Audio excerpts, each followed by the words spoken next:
Bonjour, bonsoir, bonne nuit, je ne sais pas. Bienvenue dans ce troisième épisode 2015 de Radio Thaïlande. Pour ceux qui s'inquiéteraient éventuellement de ma santé oculaire, je vous rassure.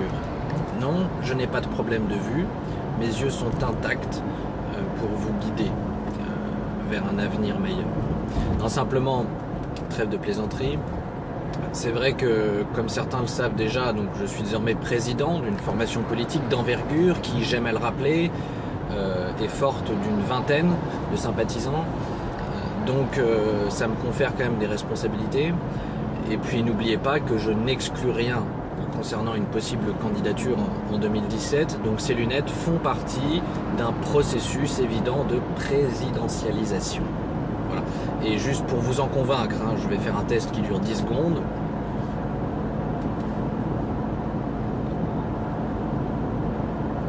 Voilà, donc là, effectivement, ça fait plutôt agent immobilier en Thaïlande. Non, mais il faut dire les choses parfois. Voilà. Et donc là, effectivement, on se rapproche quand même plus de la stature d'un potentiel président de la République française. Donc ceci étant dit, je sais qu'on m'attend sur le terrain des propositions et c'est pourquoi aujourd'hui je viens vers vous avec une proposition forte, la construction de logements de rêve pour 25 000 €. Alors, laissez-moi m'expliquer. Vous êtes sans savoir qu'un des vrais problèmes aujourd'hui en France, c'est le logement. C'est peut-être le problème numéro un, parce que on peut dire que c'est le chômage, si on veut, mais finalement, pour moi, c'est peut-être le plus gros problème, c'est peut-être le logement et les millions de sans-abri, et le fait qu'effectivement, on n'arrive pas à produire des logements à un prix que les gens normaux, disons, peuvent s'offrir. Donc comment faire? Et la politique du logement se résume depuis que je suis né, je crois, en tout cas depuis que j'entends parler de politique, depuis que je m'intéresse un peu à la politique, à construire plus de logements sociaux, sauf que d'une part on n'en construit pas plus, et que si on en construit plus, ça ne résout aucun problème, puisque le logement social consiste à construire un logement qui coûte aussi cher, si ce n'est parfois plus, parce que les logements sociaux sont toujours au top, vous savez sans doute, en termes de normes, de HQE, etc. Donc on construit, j'exagère un petit peu, mais des logements de luxe, financés par la communauté pour loger ceux qui n'ont pas les moyens de se loger. Pour moi, c'est pas un système viable, donc je remets ça en cause. Le but, c'est de pouvoir construire et produire et offrir des logements moins chers, beaucoup moins chers. Alors comment faire? Alors déjà, je vous donne une petite information, comme ça au passage, pour éviter de me faire répliquer d'entrée que c'est pas possible. Ici en Thaïlande, voilà, il se construit des logements à 25 000 €, et pas des cabanes ou des taudis, dans des immeubles modernes avec des ascenseurs, des carrelages, des vitres, des cuisines, des toilettes. Voilà, les prix d'entrée généralement pour des studios en périphérie de Bangkok ou dans des villes de province, on est autour d'1 million de bahts, ce qui est à peu près 25 000 €. On dirait on est en Thaïlande, le cadre est différent. Justement, il va falloir apprendre, mes amis, si vous souhaitez devenir des sympathisants de France Équilibre, il faut apprendre à raisonner hors cadre, comme dirait notre ami Alexandre Jardin, cofondateur ou fondateur, je ne sais guère, de Bleu Blanc Zèbre, à qui je repasse le bonjour et tous mes encouragements et félicitations. Donc raisonner hors cadre, ça veut dire qu'effectivement, si on reste dans le cadre actuel, réglementaire notamment, c'est avant tout une question de réglementation, enfin de loi, de taxes européennes, françaises, on n'y arrive pas. Impossible de construire des logements à 25 000 €. Donc il faut raisonner hors cadre. En Thaïlande, comment c'est possible? C'est possible parce que les terrains sont beaucoup moins chers, mais ça on va y revenir avant la fin des 10 minutes, j'essaie de ne pas dépasser aujourd'hui.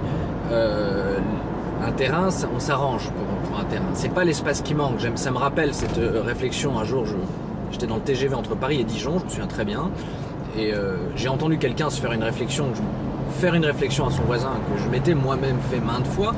Il contemplait ces espaces vides, il disait c'est quand même dingue tous ces espaces vides, et pourquoi est-ce que les terrains sont aussi chers en ville? Voilà. Aujourd'hui, on est dans un système encore hérité de la seconde révolution industrielle. Je vous invite à lire le livre Troisième révolution industrielle, mais qui nous pousse un peu à nous accumuler les uns sur les autres. Donc effectivement, les prix des terrains sont très chers en ville, mais ce n'est pas l'espace qui manque, hein, ce n'est pas les terrains qui manquent. Donc les terrains, c'est pas vraiment le problème, mais la construction. Effectivement, en Thaïlande, les ouvriers sont payés 300 € par mois. Voilà, l'équation elle est là. Parce que les matériaux, voilà, peut-être qu'ils utilisent parfois des matériaux un peu moins qualitatifs que chez nous. Il y a aussi moins de normes techniques, etc. Ce qui fait que d'un point de vue matériaux, au final c'est sans doute un peu moins cher que chez nous, mais ça c'est pas mon métier, il faudrait que je demande à Antoine, mon partenaire construction. Mais c'est vraiment sur la main d'œuvre qu'il y a une grosse différence qui se fait. Alors vous me direz, ah bah voilà, Louis, tu veux détruire les minima sociaux, tu veux le nivellement par le bas.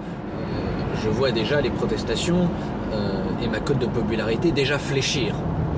Je pars de très haut, donc je peux me permettre aussi quelques-uns, enfin voilà, je peux me permettre de baisser un peu. Il faut prendre des risques, hein, parfois en politique. Je pense qu'il faut savoir prendre des positions, parfois un peu contraires au vent dominant.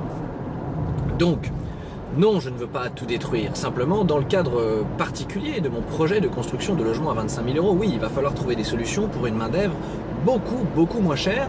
Et ça tombe bien, j'en ai une. Alors, je vous refais quand même une petite explication sur pourquoi 25 000 €. Parce que d'où je suis parti en fait. Hein, je suis pas parti comme ça dans out of the blue 25 000 €. J'ai raisonné à la place de quelqu'un qui touche le RSA, voilà, qui a 400-500 € par mois. Comment il fait pour se loger aujourd'hui? Il ne peut pas. Donc il faudrait, pour qu'il puisse trouver à se loger, qu'il trouve un logement avec un loyer dans les 100-150 €. Hein, si je raisonne, on dit généralement un tiers du revenu, mais lui il a pas beaucoup d'argent, donc on va essayer que ce soit plutôt un quart. Donc disons 100 €. Voilà. Et ben 100 €, là je vais pas rentrer dans le détail parce que sinon je déborde, mais qu'on calcule en rentabilité ou éventuellement en mensualité d'emprunt, voilà, on tombe à peu près sur une valeur de logement pour que ça se finance avec un loyer de 100 €.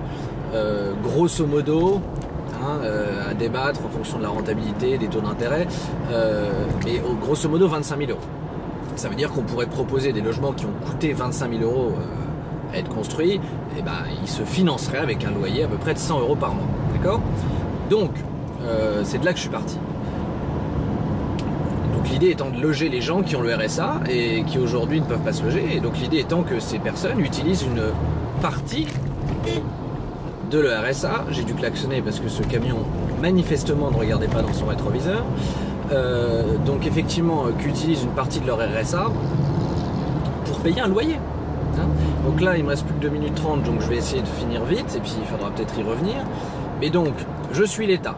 Donc désolé Charles, là je pense que l'État doit à un moment donné sur ces problématiques avoir un rôle moteur. Je vais faire en sorte qu'une commune mette à disposition un terrain. Donc ça, il faut d'une manière ou d'une autre que le terrain soit plus ou moins gratuit. Il ne sera pas complètement gratuit, parce que si une commune me met à disposition 10 hectares, je vais chercher plutôt dans le sud. Il est plus agréable de vivre dans le sud, vous le saviez, et la facture énergétique sera aussi moins salée. Donc on cherche idéalement un terrain en périphérie d'une ville moyenne, plutôt petite, moyenne ville dans le sud de la France, un terrain à quelques kilomètres de la ville. On peut y accéder en vélo, mais on n'embête pas les résidents. Voilà, un terrain qui déjà à la base vaut pas grand chose, mais en plus on s'arrange pour se faire mettre à disposition par la commune, système de concession, vous faites ce que vous voulez avec des arrangements, avantages fiscaux. Voilà, on peut faire du troc s'il faut à ce moment-là. Hein, voilà. Mais on veut des terrains, il y a des terrains où on s'en procure à bas prix, voire à pas de prix. Et après on va avoir une entreprise de construction et puis on lui dit voilà, moi là sur ce terrain je veux construire, donc disons que je prends 10 hectares, j'ai déjà fait mes calculs, le master plan est quasiment dessiné, donc je veux construire à peu près 1000 logements, mais alors c'est du bungalow pour vous dire rapidement. On fait des bungalows avec jardinet, voilà, des choses très simples, ça peut être du préfabriqué, ça m'est égal, quelque chose de simple, voilà, un petit évier, une petite salle de bain, un coin couchage, un petit bureau, Wi-Fi hein, dans toute la résidence, ça coûte pas très cher. C'est quand même un avantage aujourd'hui, on peut très vite être connecté. Et voilà, et donc je dis à l'entreprise, moi j'ai un budget de 25 000 € par logement, tu me fais quelque chose de bien, voilà, de bien, de durable, sachant que, dernière nouvelle, je te donne de la main d'œuvre quasiment gratuite, main d'œuvre non qualifiée. En effet, je vais inviter les personnes qui touchent le RSA et qui ont besoin d'un logement à se joindre à nous pour construire ces logements. Voilà, donc évidemment, enfin oui, gratuitement. Tu touches le RSA, bah, tu viens là, tu vas construire ton logement. Donc l'entreprise de construction, je lui dis, tu as juste à me mettre là sur place un chef de chantier, quelques ouvriers qualifiés, et puis effectivement les matériaux à disposition, des formateurs. Et puis les mecs qui veulent leur logement, bah, ils vont se le construire. Donc ça va être j'ai besoin de choses simples à construire. Hein. Et voilà, 4 parois, le toit, tu t'arranges. Voilà, mais ils vont se le construire. Et voilà, 10 minutes. Vous voyez, c'est difficile aussi d'aller dans le fond des sujets en 10 minutes. Donc peut-être qu'on continuera plus tard. Mais le logement de rêve, et pourquoi je disais de rêve, permettez-moi ce petit écart, c'est peut-être un petit peu marketing, mais parce qu'au final, voilà, on fait des petits bungalows avec intimité, parce qu'on s'assurera effectivement qu'il y ait des petites palissades de part et d'autre qui fait qu'on ne voit pas son voisin, et puis on est dans un environnement naturel, et puis évidemment autour de ça, il va falloir créer un petit écosystème. Donc ça, ce sera le sujet du prochain numéro, qui fait qu'une fois que les mecs sont posés dans leur logement, qui sont propres, douchés, qu'ils ont accès à l'internet, et donc qui ne sont plus des déchets de la société sur un banc public, et bien voilà, là il va falloir commencer à les aider à reconstruire quelque chose. Bonjour, bonsoir, bonne nuit.